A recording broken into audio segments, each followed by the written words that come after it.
अस्सलाम वालेकुम, कैसे हैं आप सब। मैं उम्मीद करती हूँ आप सब ठीक होंगे, खैरियत से होंगे। नावल पढ़ रहे थे हम गाज़ी ये तेरे पूरी स्टार बंदे। इसकी राइटर हैं बिस्मा इजाज़। तो आज हम इसके एपिसोड 25 का आगाज़ करते हैं। एक दिन पहले। मिस गीती, क्या आपको यकीन है कि आपका प्लान काम करेगा? मेरा ख्याल है सोच लें, क्योंकि ऐसे मामला जोश से नहीं होश से हल किए जाते हैं। इसका प्लान सुनकर कैप्टन अजीज़ ने संजीदगी से कहा था, क्यों, इस प्लान में आपको क्या ख़राबी नज़र आ रही है? अच्छा खासा सोच समझ के तो बनाया है। मेरा ख्याल है आपने सही से शायद सुना नहीं। मैं आपको दोबारा बताती हूँ। जब निदा कहेगी कि इसने किसी नकाब पोश को स्टडी रूम में जाते देखा है तो वो कर्नल लाजमी चौंक जाएगा, और जब वो कमरे की बेतरतीब हालत जो मैंने निदा से करवाई होगी इसको देखेगा तो वाकई शक में पड़ जाएगा। फिर मैं उससे लाकर खोलने का मशवरा दूंगी। और आपको क्यों लगता है कि वो फ़ौरन आपके मशवरे पर अमल कर लेगा? अजीज़ ने दिलचस्पी से आगे को होते हुए पूछा। आपको तो एवं ही किसी ने कैप्टन बना दिया है। ज़रा सोचें तो बहुत आसान सी बात है। इसने नाक सिकोड़ते हुए अजीज़ पे तंज़ किया। वो कैसे? अजीज़ ने तहम्मुल से पूछा। जब इंसान जब भी हारता है अपनी कमज़ोरियों की वजह से मुंह के बल गिरता है, और इसकी कमज़ोरी इस लाकर में कैद है। मैं इसी को इस्तेमाल करूँगी। कुछ बातें ऐसी होती हैं कि इंसान इनके बारे में बहुत हसास होता है और बगैर सोचे समझे इनके सिलसिले में रिएक्ट कर देता है, और जब मैं उसे शक में डालूंगी कि हो सकता है इसका लाकर भी खुल चुका हो तो वो जल्दी से अपने राज़ों को देखने के लिए वो लाकर खोलेगा।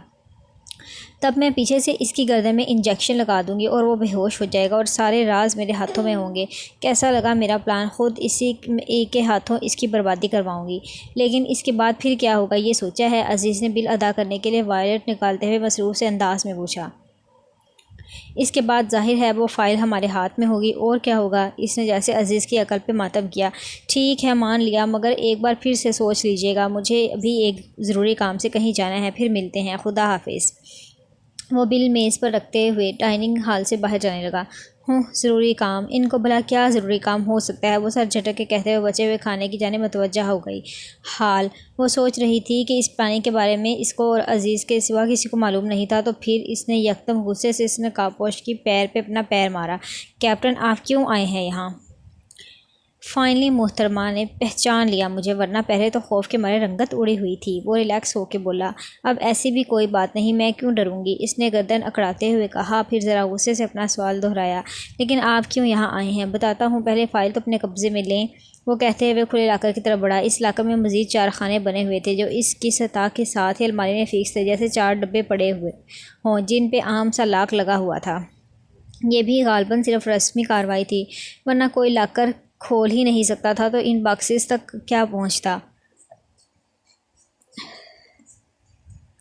अजीज़ ने जल्दी से पहला बॉक्स खोला। इसके अंदर ज्वेलरी और कैश था। फिट्टे मुँह कहते हुए दूसरे बॉक्स को खोलने लगा। इस बॉक्स के अंदर कुछ फाइल्स थीं। इसने वहीं खड़े खड़े फाइल्स खोली, एक के बाद एक, मगर इनमें करतारपुर बॉर्डर वाली फ़ाइल नहीं थी। वो इंडियन आर्मी से मुतल्लिक आम सी फाइल्स थी। मेरा ख्याल है हमारी फ़ाइल बॉक्स नंबर 3 या 4 में होगी, दुआ ने सोचते हुए कहा। अजीज़ ने तीसरे नंबर वाले डिब्बे को खोलने की कोशिश की, मगर बेसूद। इस पर आम सलाख नहीं था, बल्कि 5 हरफी कोड था।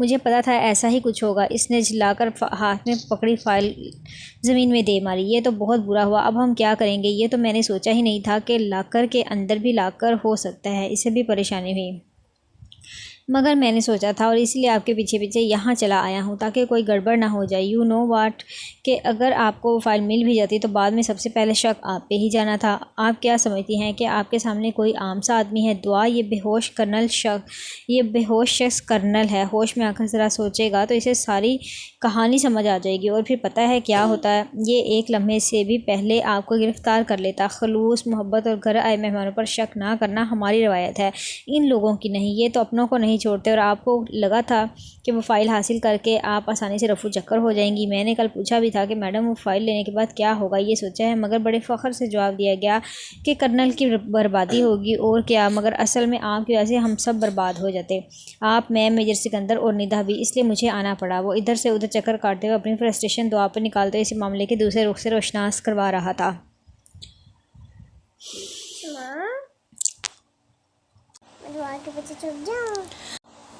वो सब सुन के नादिम हुई थी। वाकई इसकी अपनी गलती थी, इसे बस फ़ाइल हासिल करने की पड़ी थी। आई एम सॉरी सर, मगर मुझे कल भी आप ये बात समझा सकते थे। वो नादम होकर बोली थी। सीरियसली आप कल इस मूड में थी कि कुछ समझ सकती हैं? आप तो फ़ाइल लेने के सारे प्लान फ़ाइनल करके ख़ुद को दुनिया की ज़हीन तरीन प्लानर समझ रही थी। अज़ीज़ ने इस पे तंज़ करते हुए कहा, बाबा ने कहा था कि कल के ऑपरेशन से पहले वो फ़ाइल हमारे हाथों में होनी चाहिए। इसीलिए वो शर्मिंदा सी होकर सर झुका के बोली, और अगर वाकई वो फ़ाइल आपके हाथों में होती तो कल आप ऑपरेशन टेबल पर नहीं, टार्चर टेबल पर होती। ये सब तो तब होता ना जब वो फ़ाइल मिलती। अभी तो ऐसा कुछ भी नहीं हुआ, तो आप किस खुशी में मुझे इतनी बातें सुना रहे हैं। इसने चिढ़के से देखा, जो अब मेज़ पे बैठा अपने आप को पुरसुकून रखने की कोशिश कर रहा था। वो भी दुआ थी, कहाँ तक इसकी बातें सुनती। हाँ ठीक है, इसके प्लान में झोल था, मगर ये क्या, तब से वो इसे बातें सुनाए जा रहा था और वो सुन रही थी। एक तो मैं आपकी सेफ्टी के लिए यहाँ आया हूँ और इस पर मैं आपको कुछ कह भी नहीं सकता, यानी थोड़ा सा डांट भी नहीं सकता। अज़ीज़ ने कदर तहय्युर से इसे देखा था। तभी दुआ के मोबाइल पे रिंग हुई। निदा की कॉल थी। हाँ निदा, सब ठीक है ना? गीती मैडम, वो सोनिया को मुसलसल आपकी और अपने बाप की फ़िक्र सता रही है। बड़ी मुश्किल से इसे मैंने अपने पास बिठाया हुआ है। आपने जो भी करना है जल्दी करें, ये ना हो वो आप दोनों को ढूंढने स्टडी रूम में आ जाए। निदा, आप किसी भी सूरत इसे यहाँ नहीं आने देंगी। इसे मसरूफ़ रखें, मैं करती हूँ कुछ। इसने फ़ोन बंद करके परेशानी से अज़ीज़ को देखा, जो सारी गुफ्तगू सुन चुका था। अब हम क्या करें कैप्टन, ये मौका हमें दोबारा नहीं मिलेगा और हम बुरी तरह फंस भी चुके हैं। अज़ीज़ ने इस लॉक्ड बॉक्स को देखते हुए फैसलाकुन अंदाज में कहा, हमारे पास वक्त बहुत कम है, हमें ये बॉक्स तोड़ना होगा, लेकिन हो सकता है इसके अंदर अलार्म फिट हो। अगर वो अलार्म बज गया तो पुलिस बाद में आएगी, इसके घर के बाहर वाले सिक्योरिटी पहले पहुँच जाएगी। इसने खदशा ज़ाहिर किया, जो सोफ़ी से दुरुस्त था। दुआ, हमारे पास कोई और रास्ता नहीं, तफ्तीश तो होनी है, तो फिर अभी ये काम कर लेते हैं, क्योंकि बाद में मौका नहीं मिलेगा।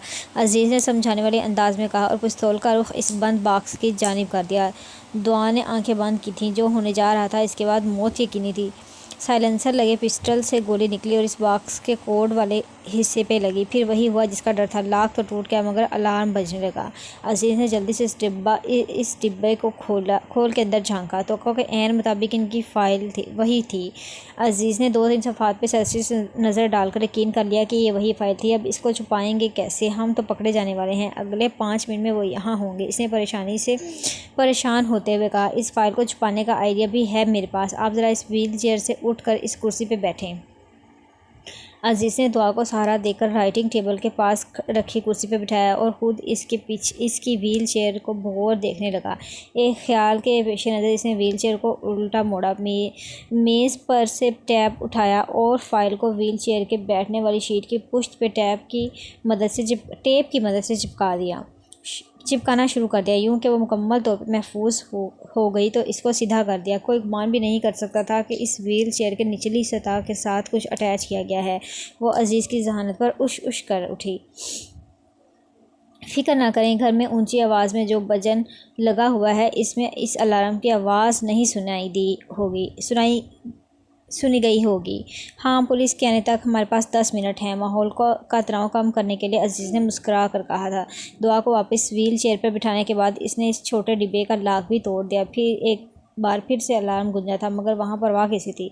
इस आखिरी बॉक्स के अंदर एक USB थी, जो इसने दुआ को अपने बालों में छुपाने को कहा। अज़ीज़, आप वो फ़ाइल लेकर जल्दी से यहाँ से चले जाएँ, मैं सब संभाल लूँगी, आप इन वजह से फंस जाएंगे। आप प्लीज़ यहाँ से जल्दी जाएँ, वो तेज़ तेज़ बोलते हुए कह रही थी और दरवाज़े को खोलने लगी, मगर वो खुल नहीं रहा था। वो तेज़ बोलते हुए आगे बढ़ी और दरवाज़े को खोलने लगी, मगर वो खुल नहीं रहा था। ये डोर लॉक्ड हो गया है। अलार्म बजने की वजह से इसका खुद कार सिस्टम अलार्म के साथ मुंसलिक था। अब ये बाहर से अज़ीज़ ने सुकून से इसकी मालूमात में इजाफ़ा किया। आप इतने रिलैक्स कैसे हो सकते हैं? वो गुस्से से चिल्लाई। तो आप मेरी बात ध्यान से सुने, हम दोनों यहाँ फंस चुके हैं, लेकिन पकड़ा सिर्फ मैं जाऊँगा। आप मुझसे लाताल्लुकी का इजहार करेंगे। आप नहीं जानती कि मैं कौन हूँ। आपने सिर्फ एक नकाबपोश आदमी को इस कमरे में आते देखा था और आप इस कर्नल के साथ यहाँ पीछे पीछे चली आएँ। इससे ज़्यादा आप कुछ नहीं जानती। ओके? अज़ीज़ की बात पे मुनफ़ी में सर हिलाने लगी। इम्पॉसिबल, मैं कैसे आपको अकेला छोड़ के ख़ुद को इस मामले से दूर कर लूँ, जबकि प्लान भी मेरा था और गलती भी। स्टडी रूम कुछ लम्हों के लिए खामोश हुआ था। आप जानते हैं ना कि ये एक पाकिस्तानी जासूस का अंजाम इस दुश्मन मुल्क में क्या होता है? इसने रोते हुए इस खामोशी को तोड़ा। दुआ, किसी एक को तो इस फाइल के लिए, अपने मुल्क के लिए कुर्बानी देनी होगी ना, तो मैं आपको कैसे मुश्किल में डाल सकता हूँ? आपने बस वही कहना है जो मैंने कहा है, बाकी मैं संभाल लूँगा। अज़ीज़ ने इसके चेहरे की तरफ देखा। वो बहुत बुरी तरह डरी हुई थी। इंसान चाहे कितना ही मजबूत क्यों ना हो, कभी कभी वक्त और हालात उसको तोड़ देते हैं। दुआ के साथ भी ऐसा ही था। इसकी वजह से अजीज़ अब बहुत बड़ी मुश्किल में फंसने जा रहा था। इसके साथ अब क्या होना था वो बखूबी जानती थी, और वो ये भी जानती थी कि शायद वो अजीज़ को आखिरी दफ़ा देख रही थी। मुझे माफ़ कर दें अजीज़, ये सब मेरी वजह से हुआ। अपने आप को कसूरवार मत ठहराएं। जब भी ये काम होना था इसी तरह होना था, और अगर बाद में ये काम किया जाता तब भी गिरफ्त में आ जाते तो आज ही सही। बास कामों के लिए ख़ुद को चारे के तौर पर इस्तेमाल करना पड़ता है। वो इसे समझा रहा था, मगर वो बस खड़ी के हिंसों की जानिब देख रही थी। चंद मिनटों का खेल था, बस फिर सब बर्बाद हो जाता। इसने अपना फ़ोन निकाल के निदा को एक मैसेज भेजा। निदा सोनिया के साथ ही अंदर हाल में बैठ गई थी। दुआ ने इसे कहा था कि सोनिया को अकेला नहीं छोड़ना, इसलिए इसे मजबूरन इस पूजा में शरीक होना पड़ा था। पंडित ने अब फुल वॉल्यूम के साथ डेक में भजन लगा दिया था। अब सब लोग आंखें बंद किए झूम रहे थे, सिवाय सोनिया और निदा के। निदा, गीती और डैडी अभी तक नहीं आए, मुझे टेंशन हो रही है, प्लीज़ मुझे सारी बात सचमुच बताओ, सोनिया ने कोई 10वीं बारी से कहा था। तभी निदा के मोबाइल पे वाइब्रेशन हुई। दुआ का मैसेज था कि वो सोनिया को सब बता दे और इसे लेकर स्टडी रूम की तरफ आए, क्योंकि वो लॉक्ड हो चुका है। दुआ का ख्याल था कि सोनिया एक्स्ट्रा चाबी की मदद से दरवाज़ा खोल देगी तो अजीज़ को भागने का मौका मिल जाएगा। सोनिया, जी मैं आपको सब बताती हूँ। असल में मैंने एक मशकूक शख्स को स्टडी रूम की तरफ। सोनिया ने रटी रटाई कहानी सुनाना शुरू की। सोनिया जी, मुझे लगता है वो ख़तरनाक शख्स वहाँ ही होगा और इसने आपके डैडी और गीती को कैद कर लिया होगा। हमें चलकर देखना चाहिए। निदा ने मासूम सा मुँह बनाते हुए कहा। इतने सारे दिनों में वो ये तो दुआ सीख ही चुकी थी। निदा ने मासूम सा मुंह बनाते हुए कहा। इतने सारे दिनों में वो ये तो दुआ से सीख ही चुकी थी। माय गॉड, तुमने मुझे ये सब पहले क्यों नहीं बताया? सोनिया ने परेशानी से सर हाथों में थाम लिया। वो गीती ने मना किया था कि आप परेशान ना हो, दुआ ने मनमना के कहा। चलो अभी मेरे साथ हम चल के देखते हैं। सोनिया ने इसे बाजू से पकड़ के बाहर की तरफ कदम बढ़ाए। वो हाल से बाहर निकली ही थी कि सामने से पुलिस को आते देखकर ठटक के रुक गईं। आप लोग यहाँ क्या कर रहे हैं? सोनिया ने सवालिया अंदाज में पूछा। कर्नल रंजीत सिंह ने अपने खुफिया लाकर का अलार्म सिस्टम थाने से मुंसलिक किया हुआ था और वो अभी अभी इस अलार्म के बजने की वजह से हम आए हैं। आप ये बताएं कि किस कमरे में अलार्म सिस्टम है? एक पुलिस एहलकार ने रौब से कहा। ओह नो, इसका मतलब है वाकई कुछ सीरियस इशू है। सोनिया बड़बड़ा के कहती हुई इनकी जानिब तरफ मतवज्जो हुई। आप आइए मेरे साथ, मैं आपको दिखाती हूँ कि अलार्म सिस्टम किस कमरे में है। सोनिया इनको लेकर स्टडी रूम की तरफ बढ़ गई। निदा भी परेशानी से पीछे लपकी। ये दरवाज़ा तो बंद है, सतीश तुम दरवाज़ा तोड़ दो। सीनियर एहलकार ने दरवाज़ा खोलने की नाकाम कोशिश करते हुए कहा तो सोनिया घबरा के बोली, रुक जाए, मैं आपको कीज़ ला के देती हूँ। निदा के लिए इतनी मोहलत काफ़ी थी। इसने ज़रा दूर होते हुए चुपके से दुआ को मैसेज किया था। इसके मोबाइल पे बप हुई। निदा ने एक लफ्ज़ी मैसेज भेजा था, पुलिस, और इससे आगे वो खुद समझ गई थी कि पुलिस आ चुकी है और अगले कुछ मिनट बाद इंडियन आर्मी भी इधर होगी। अजीज़, वो आ गए। इसने मोबाइल से नज़र हटाकर बमुश्किल कहा, घबराने की ज़रूरत नहीं, बस जैसा मैंने कहा है वैसा करें, इसी में हमारे मुल्क की सलामती है। अजीज़ ने नरमी से दिलासा दिया तो वनम आंखों के साथ सर हिला गई। दरवाजे के लाक में चाबी घुमाने की आवाज़ आई। दुआ ने आंखें बंद कर लीं। अजीज़ ने चौकस होकर पिस्तौल का रुख दरवाजे की तरफ कर दिया। दरवाज़ा खुला और पुलिस वाले हाथों में पिस्तौल थामे अंदर दाखिल हुए। कमरे का मंजर बहुत अजीब था। एक तरफ कर्नल साहब ज़मीन पे बेहोश पड़े हुए थे, दूसरी तरफ व्हील चेयर पे बैठी एक लड़की का सर भी एक जानिब को ढलका हुआ था, बस इसे भी बेहोश किया गया था। अलमारी खुली पड़ी थी और एक नकाबपोश हाथ में पिस्तौल पकड़े कमरे के बीचों बीच खड़ा था। Hands up. अजीज़ को चारों तरफ से घेरे में ले लिया गया। इसने पिस्तौल फेंक के हाथ खड़े कर लिए। सोनिया तेज़ी से अंदर आई थी। गीती, डैडी, क्या हुआ है इनको? निदा, पानी लेकर आओ जल्दी से, इसने चिल्लाते हुए कहा तो निदा पानी लेने भागी। तब तक इंडियन आर्मी के भी कुछ सिपाही आ गए। सर, ये आदमी कर्नल साहब के घर चोरी करने आया था, मगर हमने इसे पकड़ लिया, एक पुलिस वाले ने फखरिया लहजे में कहा। एक ऑफिसर आगे बढ़ा और अजीज़ के चेहरे से नकाब खींचकर हटा दिया। सामने बड़ी हुई दाढ़ी और लंबे लंबे बाल लिए, माथे पर तलक लगाए एक शख्स साधु का भेस अपनाए खड़ा था। इसे देखकर सोनिया बेख्तियार खड़ी हो गई। सर, ये तो पंडित जी के साथ आया था, पूजा का सामान लेकर। कर्नल रंजीत सिंह ने वाकई ठीक कहा था कि घर में कोई अनजान शख्स दाखिल नहीं हो सकता था, इसलिए अजीज़ को ये भेस अपनाना पड़ा था। कौन हो तुम? इसने आगे बढ़ के अजीज़ के मुंह पे थप्पड़ रसीद किया। वो जवाबन खामोश रहा था। अभी ये तो कुछ भी नहीं था। इसे मालूम था कि अभी और बहुत कुछ सहना पड़ेगा। निदा पानी ले आई थी। सोने ने अपने बाप के मुंह पर छींटे मारे। इसे हल्की डोज का इंजेक्शन दिया गया था, इसलिए कुछ देर की कोशिश के बाद वो होश में आ गया। शुक्र है डैडी, आपको होश आ गया। मैं गीती पे भी पानी फेंकती हूँ ताकि वो भी होश में आ जाए। रंजीत ने घूमते सर के साथ बेहोश गीती को देखा और इसे सब याद आ गया कि क्या हुआ था। कर्नल रंजीत, आप ठीक हैं? एक ऑफिसर ने आगे बढ़ते हुए पूछा। यस मेजर, मैं अब ठीक हूँ, वो खड़े होते हुए बोला। अजीज़ सब खामोशी से देख रहा था। इसके कहने के मुताबिक दुआ ने बेहोशी का ड्रामा किया था और अब वो सोनिया के पानी फेंकने पर आहिस्ता आहिस्ता होश में आने की एक्टिंग कर रही थी। तुम क्या चुराने आए थे मेरे घर में? कर्नल रंजीत ने तंदही से पूछते हुए अपने खुले हुए लॉकर की जानिब देखा। वहाँ तीसरे नंबर वाले बॉक्स को खुला और खाली देखकर वो चौंक गया। एजेंट, वो चिल्लाया, ये पाकिस्तानी एजेंट है, तलाशी लो इसकी। ज़रूर इसने वो फाइल अपने कपड़ों में छुपा कर रखी हुई है, और इसका मुंह भी खोल के चेक करो, कहीं जहर भरा कैप्सूल ना छुपा रखा हो। इसके कहने पर जल्दी से अजीज़ की तलाशी ली जाने लगी। यहाँ क्या हो रहा है? रंजीत कमरे के अंदर आती डॉक्टर नबीहा ने हैरानी से पूछा। दरवाजे पर मेहमानों का जमे का फिक लग चुका था।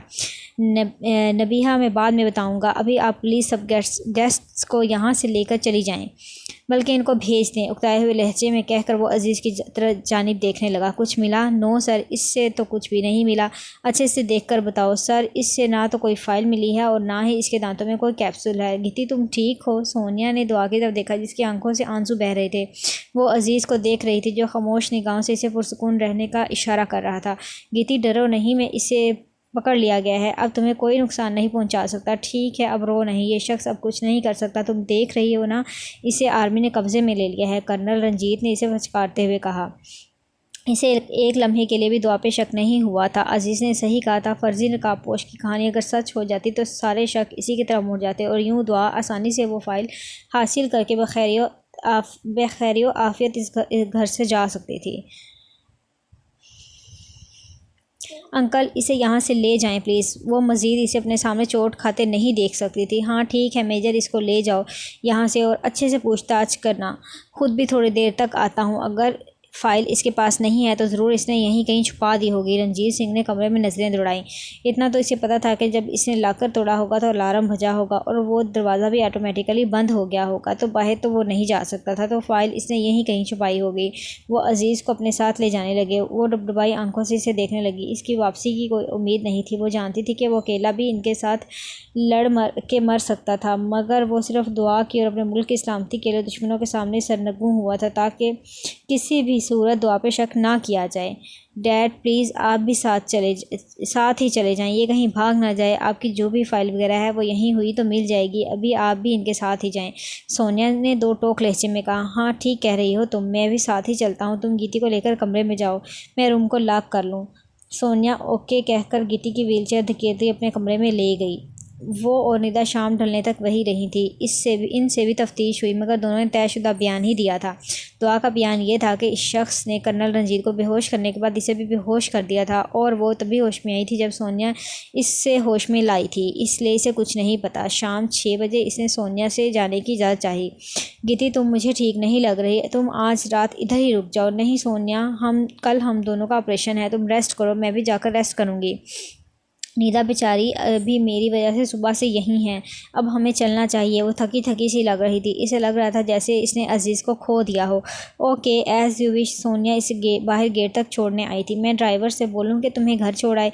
इसने ऑफ़र की तो वो नफ़ी में सर हिला गई। नहीं, इसकी ज़रूरत नहीं, मैंने बाबा को कॉल कर दिया है, वो हमें लेने आ गए हैं। चले निदा, इसने झूठ बोला था। जी जी बिल्कुल। निदा तेज़ी से इसकी व्हीलचेयर धकेल के आगे बढ़ने लगी। हाय गीती, सोनिया ने हाथ में हिलाया। बाय बाय गीती, इस सोनिया ने हाथ हिलाया। बाय, इसने भी जवाबन हाथ हिलाया। बाहर आकर वो फूट फूट कर रो दी थी। गीती हौसला करे, निदा ने इसको ढांस दी थी। इसे खुद भी बहुत अफसोस हो रहा था। वो पैदल सोनिया के घर से होटल तक आई थी। सारे रास्ते वो रोती और निदा इसे चुप करवाती आई थी। तकरीबन 8 बजे वो होटल पहुंची। सिकंदर दुआ के कमरे में ही इसका इंतज़ार कर रहे थे। निदा दोनों बाप बेटी को अकेला छोड़कर नीचे डाइनिंग हॉल में चली गई। कहाँ थी तुम? मेरा फ़ोन भी अटेंड नहीं कर रही थी, और वो अजीज़ भी पता नहीं कहाँ है। इसे भी इतने फ़ोन किए मगर वो भी जवाब नहीं दे रहा। सिकंदर के तशवीश भरे अंदाज पे इसके दिल से हुक उठी। आंखों के किनारे फिर से गीले होने लगे। इससे बस इतना कहा गया, बाबा आपका काम हो गया है, वो फाइल मेरे पास है। बेटा, मैं इस वजह से परेशान नहीं हो रहा था, बल्कि बात कुछ और है। अभी 3 घंटे कबल पाकिस्तान से मेजर आसिम की कॉल आई थी, और वो कहकर थोड़ा सा रुके, इसकी तरफ देखा। इसने बताया कि मोहित शहीद हो गया है। कुछ पल तो इसे सिकंदर की बात समझ में ही ना आई। लफ्ज़ों ने दिमाग तक सफ़र किया तो बात के मफ़हूम ने इसको चकरा के रख दिया। हादी, इसे लगा जैसे इसका दिल बंद हो जाएगा। अभी अभी तो वो अजीज़ को खो कर आ रही थी, और अब हादी इसे हमेशा हमेशा के लिए छोड़ गया था। इसके हवास खोने लगे, इसे हर चीज़ घूमती हुई महसूस होने लगी, और अगले ही पल वो बैठे बैठे एक तरफ को झूल गई। इसका शदीद किस्म का नर्वस ब्रेकडाउन हुआ था। आज मोहित का स्वयं था। इसके घर वाले खुद को अब काफ़ी हद तक संभाल चुके थे। वैसे भी किसी के जाने से ज़िंदगी कहाँ रुकती है। ये सच है कि किसी के मरने से कोई मर नहीं जाता। ये बस कहने की हद तक बातें होती हैं कि हम फ़लाँ शख्स के बगैर ज़िंदा नहीं रह सकते, इसके बगैर मर जाएंगे। जबकि हकीकत तो यह है कि जान से प्यारे लोगों को जिनके बगैर ज़िंदगी का तसव्वुर ही मुश्किल होता है, खोने के बाद भी इंसान सांसें लेते हुए पाया जाता है। जो सबूत है इस बात का कि ज़िंदा रहने के लिए इस जालिम दुनिया में सांसें लेनी ही पड़ती हैं। अगर ऐसा ना होता तो कौन सी ऐसी माँ होती जो जवान जहान बेटे को लहद जाते हुए देखती और ज़िंदा रहती। माँओं की ज़िंदगी तो इसी वक्त ख़त्म हो जाती है जब बाकी सांसों का रिश्ता तो निभाना पड़ता है जब तक परवरदिगार चाहे। ताज़ियत करने वाले कहते थे कि सब्र करो, तुम्हारा बेटा तो शहीद हुआ है, वो जन्नत में गया है, इसके लिए गम ना करो, अल्लाह ने इसके लिए बहुत बुलंद दर्जात रखे हैं, तुम बस दुआ करो। और मोहित की अम्मी अपने आंसुओं को पूछते हुए इसके लिए दुआ और अपने लिए सब्र मांगने लग जाती। वो इस वक्त बाहर सहन में औरतों के साथ बैठी हुई थी। निम्रा अपने कमरे में थी। सोनिया और आन्या भी इसके साथ ही थी। वो दोनों रात को घर चली जाती थी और सुबह सुबह आ जाती थी। निम्रा सोनिया की गोद में सर रखे लेटी हुई थी और वो दोनों प्यार से इसके बालों में हाथ फेर रही थी। निमी, तुमने कभी बताया ही नहीं कि तुम हारे भाई एजेंट थे, या फिर तुम्हें भी मेरी तरह मालूम ही नहीं था। आन्या के दिमाग में ये सवाल इस दिन से गलबला रहा था, मगर मौका ही ऐसा था कि इस वक्त पूछना बनता नहीं था। अब जबकि निम्रा बेहतर थी तो इसके ख्याल में इसे सारी बात तफसील से कर लेनी चाहिए थी। मुझे शुरू दिन से इल्म था कि मेरा भाई किस फील्ड में जा रहा है। मैं इसकी हर बात में शरीक रहती थी। मैं अपने भाई की अच्छे और बुरे दिनों की साथी रही हूँ। निम्रा की आवाज़ गुलगीर हो गई और आन्या उलझ गई। क्या मेरी बहन भी इसी फील्ड में है? इसने अपने शेख की तस्दीक चाही। अब ये तो मैं नहीं जानती, क्योंकि मैं कभी भाई की कोलीग्स से नहीं मिली। तुम्हें क्यों ऐसा लगता है? क्योंकि तुम्हारे भाई की डेथ वाले दिन मैंने आपी के सब दोस्तों को तुम्हारे घर देखा था। वो सब मोहित भाई के भी दोस्त थे और वो सब भी तो एजेंट्स ही होंगे ना। तो फिर दुआ आपी भी हो सकता है कि एक एजेंट हो। हाँ, हो तो सकता है। सोनिया और निम्रा ने तायद में सर हिलाया। लेकिन एक बात है, सोनिया ने उलझन से कहा, फ़र्ज़ करो तुम्हारी बहन भी इसी फील्ड में है, तो फिर आपी ने तुम्हें बताया क्यों नहीं? निमी को तो मोहित भाई ने बताया हुआ था। हाँ, ये बात तो मुझे समझ में नहीं आ रही। आपी को कम से कम मुझे बताना चाहिए था। तुम्हारी इस उलझन का जवाब मेरे पास है नहीं। निम्रा उठ के बैठ गई। तुम्हें तुम्हारी बहन ने इसलिए नहीं बताया होगा कि तुम बहुत बेवकूफ़ और नासमझ हो, बहुत जल्द दूसरों पे भरोसा कर लेती हो। तुम्हारा क्या पता, एमी शो ऑफ करने के लिए तुम पूरे कॉलेज में डंडोरा पीट देती। इसकी इस तलख सच्चाई पे आन्या का मुंह बना था, मगर निम्रा अपनी कहे जा रही थी। मुझे देखो आन्या, मैंने अपने भाई के बारे में कभी तुम लोगों से डिस्कस नहीं किया। हालांकि तुम दोनों मेरी बेस्ट फ्रेंड्स हो, लेकिन ये हम दोनों बहन भाई का राज था, इसलिए मैंने ये राज कभी अफशा नहीं किया। इसलिए इस तरह मैं तुम लोगों की बातें अपनी फैमिली या किसी और के सामने नहीं कर सकती, क्योंकि वो हम तीनों का राज है। कहते कहते वो रुकी थी। एकदम ही दिल ने डपटा था। तुमने आन्या की बात डिस्कस की तो थी मोहित भाई से? हाँ, मगर वो आन्या की भलाई के लिए बताया था, ना कि किसी और वजह से। इसने अपने दिल को तसल्ली दी। चलो छोड़ो तुम दोनों ये बातें। अभी तो ये कंफर्म नहीं है कि आपकी एजेंट है भी या नहीं, इसलिए वो बहस फिर कभी कर लेंगे। सोनिया ने मुदाखलत की थी। आनी, एक बात सच सच बताओगी? थोड़ी देर बाद निम्रा ने आहिस्तगी से पूछा। हाँ पूछो। तुम्हारा अभी भी सरवली के साथ रब्ता है? क्योंकि पहले तुमने झूठ कहा था कि तुमने इनसे हर ताल्लुक़ ख़त्म कर लिया है, जबकि तुम इनसे बाकायदा मिलने जाती रही हो। निम्रा के कहने पर आनिया ने मुजरिमों की तरह सर झुका लिया और सोनिया का तो दुख के मारे बुरा हाल था। इसे बिल्कुल भी उम्मीद नहीं थी कि आनी यूँ भी कर सकती है।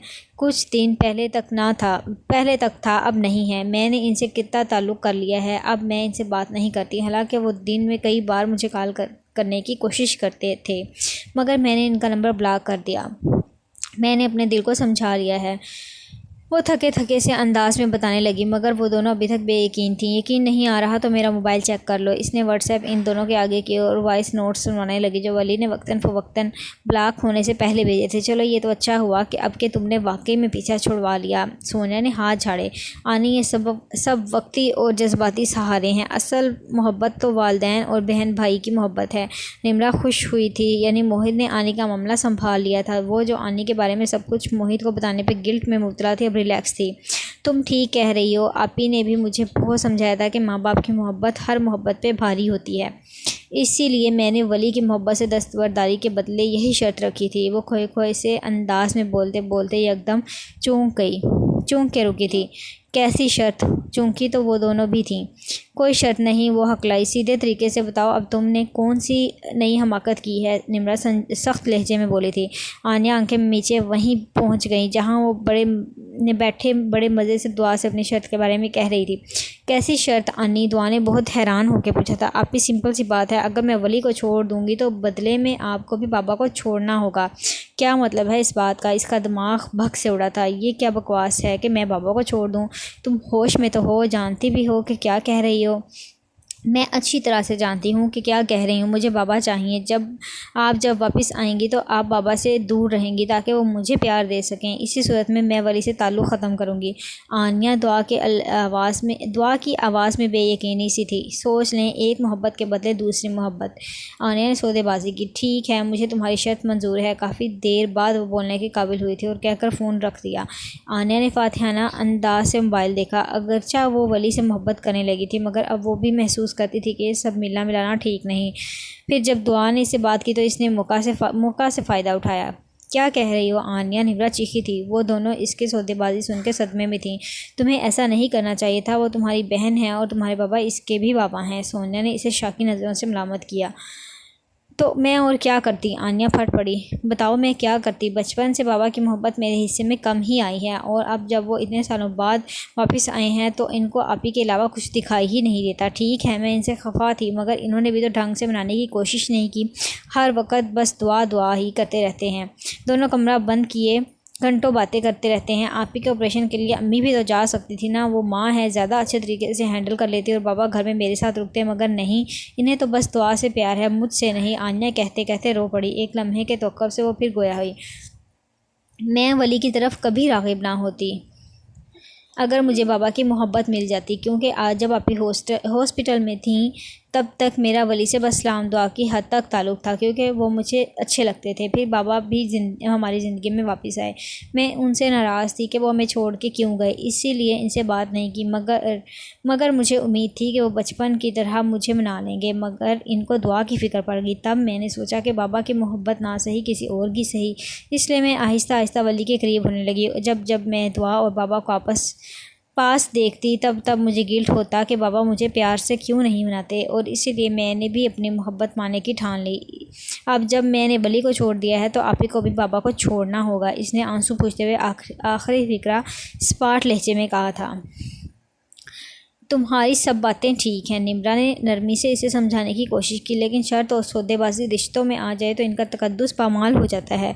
हम पता नहीं क्यों ज़िंदगी में अपने प्यारों की कदर नहीं करते, फिर इनके जाने के बाद पछताते रहते हैं। तुम हमारे घर की मिसाल ले लो। मोहित भाई पहले दोनों बड़े भाइयों को खटकते थे, और अब जब वो हम में नहीं तो इनको अपना वो छोटा भाई याद आता है जिसको वो बचपन में अपने हाथों से खिलाया करते थे और बहुत प्यार करते थे। मगर अब क्या फ़ायदा इनके रोने और पछताने से? तो मोहित भाई वापस नहीं आएंगे ना। तुम्हारी बात और है निम्रा, इसने धीरे से कहा। बात मेरी और तुम्हारी नहीं, बात रिश्तों की है आनी। तुम्हारी बहन को गोलियां लगी थी। सोचो अगर वो जिंदा ना बच पाती, या ये सोचो कि तुम्हारे बाबा कभी वापस ना आते, तो ये खून के रिश्ते रिश्तों की बुनियाद पे कायम रहते हैं। ये खून के रिश्ते शर्तों की बुनियाद पे कायम नहीं रहते।